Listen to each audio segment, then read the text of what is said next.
Good morning students.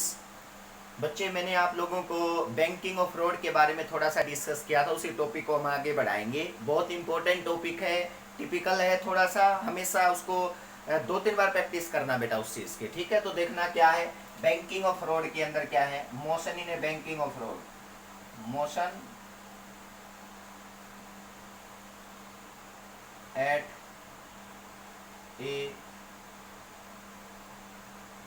Bank circular road. अगर बेटा banked है सरफेस, कल मैंने स्मूथ सरफेस के कोरस्पोंडिंग वेलोसिटी निकलवाई थी ना, आज बैंकिंग पे बात करें। अगर सरफेस बैंक्ड है मतलब सरफेस थोड़ा सा बेटा अपने एंगल के ऊपर डेविएशन में है। जैसे मान लिया कि आउटर सरफेस, मैंने कल बताया था ना, ये सरफेस ऐसे फ्लैट नहीं है, थोड़ा सा ऐसे है। गाड़ी टर्न लेगी तो इसका मतलब ये सरफेस थोड़ा सा इंक्लाइंड प्लेन पे जाएगा और ये थोड़ा सा डाउन रहेगा। तो हमेशा टर्न के टाइम पे मैक्सिमम टाइम ऐसा मिलता है कि कुछ बैंक्ड होती है चीज। तो मैं इसको यहाँ बना दूं बेटा कुछ एंगल के ऊपर। तो देखना मैं इसको एंगल के ऊपर बना रहा हूँ, आप उस चीज को ध्यान रखोगे। मैंने कहा एक सरफेस है ये वाला,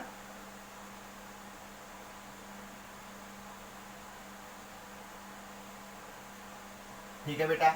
ये यहाँ पे थोड़ा सा बैंक सरफेस है और उसके कॉरस्पोंडिंग गाड़ी क्या ले रही है बताओ, टर्न ले रही है, मतलब ऐसे आ रही है। तो मैं ये गाड़ी को ऐसे दिखाऊंगा ना, तो मैंने इसके ऊपर गाड़ी को ऐसे दिखाया बेटा। मतलब ये गाड़ी ऐसे है, जैसे ये वाला है ना, तो इसके ऊपर ऐसे गाड़ी, इसको गाड़ी मानो, ये वाला पार्ट ऐसे टर्न कर रही है बेटा। तो लेकिन आउटर सरफेस थोड़ा सा ऊपर हाइट पे है बेटा, तो इसका मतलब मैं इसको ऐसे दिखा दूं, इसका मतलब ये टर्न कर रही है ऐसे। तो मैं ये क्या है बेटा, यहाँ से बहुत इंटरेस्टिंग चीज निकल के आएंगी, बहुत इंपॉर्टेंट है। अब इसको देखना, मैंने क्या कहा, ये एंगल थीटा है बैंकिंग का, इसको बोलते हैं एंगल ऑफ बैंकिंग बेटा। कि रोड कितना एंगल से उठा हुआ है बेटा बैंड के ऊपर। तो अब देखो क्या है बेटा, जब ये सरफेस ऐसे आएगा तो ये गाड़ी है, इसकी नॉर्मल रिएक्शन कैसे जाएगी बताओ। इसकी नॉर्मल रिएक्शन ये along the that line touch है ना बेटा, तो इसका मतलब जिस लाइन के अलोंग कांटेक्ट में होता है उसी के अलोंग क्या जाती है, नॉर्मल रिएक्शन जाती है। तो एन तो बेटा ऐसे जाएगी, एन ऐसे नहीं जाएगी। कई बच्चे एन को ऐसे लिखे मिलेंगे, नो, एन तब ऐसे होता है जब सरफेस फ्लैट होता है। मतलब एन तब होता है जब ये एन ऊपर की डायरेक्शन में ऐसे होता है, क्योंकि ये लाइन ही ऊपर की, ये लाइन ऐसे टच में है, ये लाइन ऐसे टच में, तो इसकी नॉर्मल रिएक्शन क्या जाएगी बताए, अलोंग दैट साइड। तो कुछ नहीं है बेटा, इजी है बिल्कुल। वेट किधर आएगा बताओ,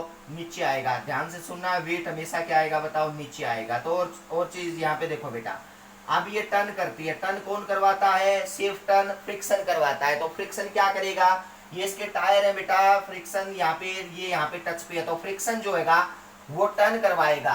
तो टर्न किसकी वजह से करता है, देखो बेटा, मान लिया सेंटर कहीं यहाँ पे है, यहाँ पे सेंटर है, तो क्या होगा ध्यान से देखना, ये इसका सर्कल बनेगा। तो सर्कल का सेंटर मान लिया, ये मान लिया बेटा, इस पॉइंट के ऊपर ओ पॉइंट मान लिया। तो क्या समझो, इसका ये एन है बेटा, देखना एन है।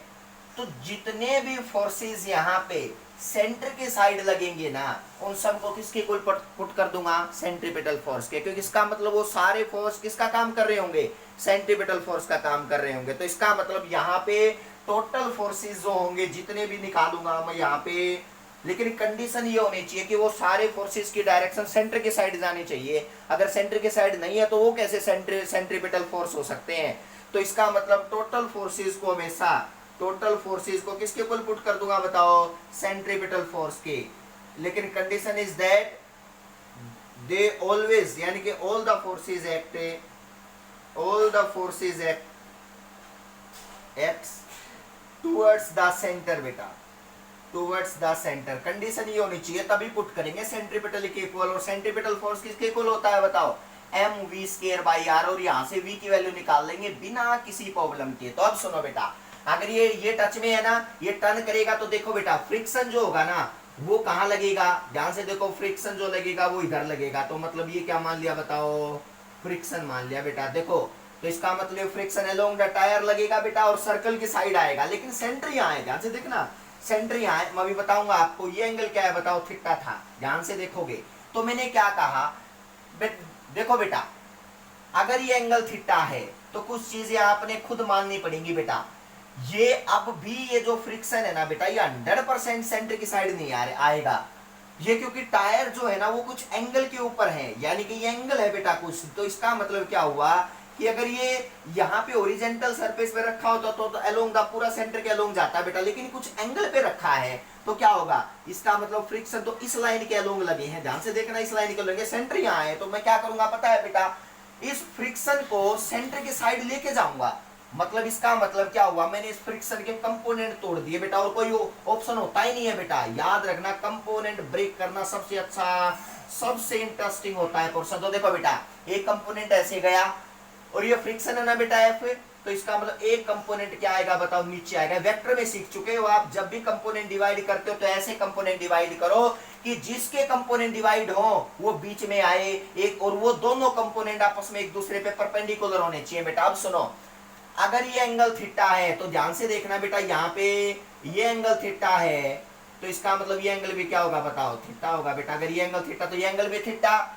अगर ये फ्रिक्शन है, अगर ये फ्रिक्शन है तो क्या माने बेटा, अगर ये फ्रिक्शन है तो ये फ्रिक्शन का कौन सा कंपोनेंट गया इस डायरेक्शन में बताओ, एफ कोस थीटा, क्योंकि एंगल के साथ कोस थीटा जाता है। नीचे कौन सा कंपोनेंट है फ्रिक्शन का, एफ साइन थीटा, ध्यान से देखना।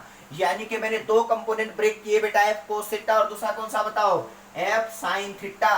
फ्रिक्शन इधर लग रहा है बेटा, इस डायरेक्शन में फ्रिक्शन लग रहा है, लेकिन मुझे सेंटर की साइड लेके जाना इस फोर्स को, तो देखो अरे अब सेंटर की साइड आ गया बेटा, तो इसका एफ नहीं आया, कौन आया, एफ कोस थीटा आया बेटा। अब सुनो, अब बात करते हैं नॉर्मल रिएक्शन की। तो देखो बेटा नॉर्मल रिएक्शन को देखो, कंपोनेंट ब्रेक करेंगे, ये एंगल थीटा है ना बेटा, आपका ये होमवर्क है, ये एंगल थीटा है तो ध्यान से देखना, ये एंगल भी क्या हुआ, थीटा। आप लोग 10th क्लास में ज्योमेट्री में चीजें पढ़ चुके हो कि अगर ये एंगल थीटा है तो ये भी थीटा होगा, फिर ये भी थीटा होगा। ये आपका होमवर्क है, करना इस चीज को ट्राई, अदरवाइज मैं आपको बताऊंगा। देखो बेटा ये बन गया, देखो इसका मतलब क्या बना है, यहाँ पे n है, n तो बेटा सेंटर की साइड नहीं लग रहा ना, तो n तो ऐसे लग रहा है, तो एक कंपोनेंट ऐसे और एक ऐसे बेटा, तो इसका मतलब ये ऊपर कौन सा कंपोनेंट जाएगा बताओ, n cos थीटा, ध्यान से देखना।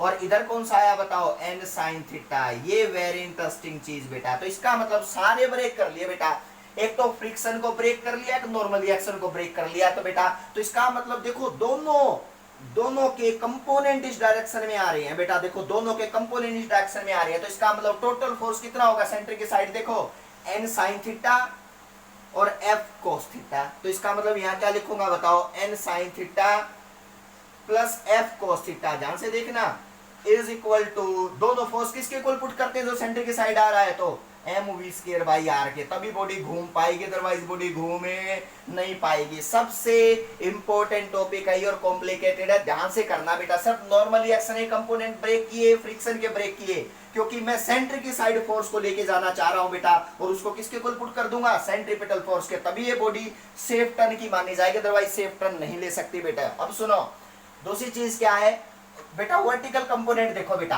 वर्टिकल कंपोनेंट, ये तो हॉरिजॉन्टल हो गए, वर्टिकल का देखो क्या है बताओ, n cos थीटा ऊपर है, देखो नीचे दो है बेटा, f sin थीटा और mg, तो इनको बैलेंस करो बेटा, तो क्या बन गया बताओ, क्योंकि बॉडी की मोशन इसके अलोंग नहीं है, बॉडी की मोशन इसके अलोंग नहीं है, तो इसके अलोंग नेट फोर्स कितना होगा बताओ, 0, तो नेट फोर्स 0 है, तो इन दोनों का आपस में बैलेंस कर दो बेटा।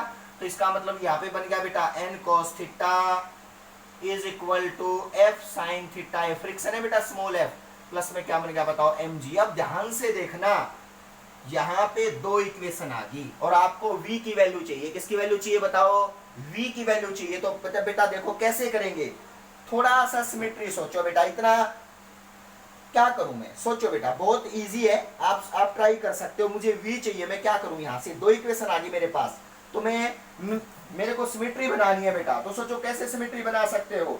मान लिया बेटा मैंने क्या किया, इन दोनों कंपोनेंट को आपस में डिवाइड कर दिया, मान लिया बेटा मैंने इन दोनों कंपोनेंट को आपस में क्या कर दिया बताओ, डिवाइड कर दिया, तो क्या बन गया बताओ, इसको इक्वल जाके इनको आपस में, इसको इधर ले आओ बेटा, ताकि कोस कोस वाली इकट्ठा हो जाए। देखो सिमेट्री देखनी पड़ेगी बेटा, n sin theta plus f cos theta, देखो एक इक्वेशन तो ये है mv²/r, ठीक है सर। दूसरी इक्वेशन कौन सी पुट करोगे बेटा, n cos थीटा माइनस बेटा मैं इस इधर साइन वाली इधर ले आता हूँ, f sin थीटा, उधर क्या होगा बता mg। तो बेटा मैंने क्या किया, इन दोनों इक्वेशन को डिवाइड कर दिया, देखना बेटा याद रखना है स्टेप, दोनों इक्वेशन को क्या कर दिया डिवाइड, तो करूंगा तो क्या बनेगा बताओ, n sin theta plus f cos theta upon, जल्दी नोट करते चलो, n cos theta minus friction ये sin theta is equal to, जब m u square by r करोगे ना तो एम से एम क्या हो जाएगा, कैंसिल, तो देखो v square by r g आएगा, चेक करके देख लो, v square by r g. अब मुझे वी चाहिए, ज्यादा प्रॉब्लम नहीं करनी है, मुझे क्या चाहिए बताओ, वी चाहिए। तो देखो बेटा वी कैसे निकालेंगे, आगे बढ़ते, आर जी को क्रॉस मल्टीप्लाई कर दूं, लेकिन उससे पहले कुछ चीजें और याद रखो बेटा। जैसे वैसे तो आंसर आपको मिलेगा V square is equal to R G, यहां पे बेटा मल्टीप्लाई करोगे तो क्या बनेगा बताओ, N sine theta plus F cos theta upon N cos theta minus friction into क्या है बताओ, साइन थीटा। अगर v की वैल्यू चाहिए तो v की वैल्यू आपको बुकों में ये मिलेगी बेटा सेफ टर्न के लिए। देखो कितना कॉम्प्लिकेटेड आंसर आया है, यहाँ पे रूट लगाई मिलेगा, रूट ऑफ आर जी, यहाँ पे bracket start N sine theta plus यहाँ पे F cos theta upon N cos theta minus F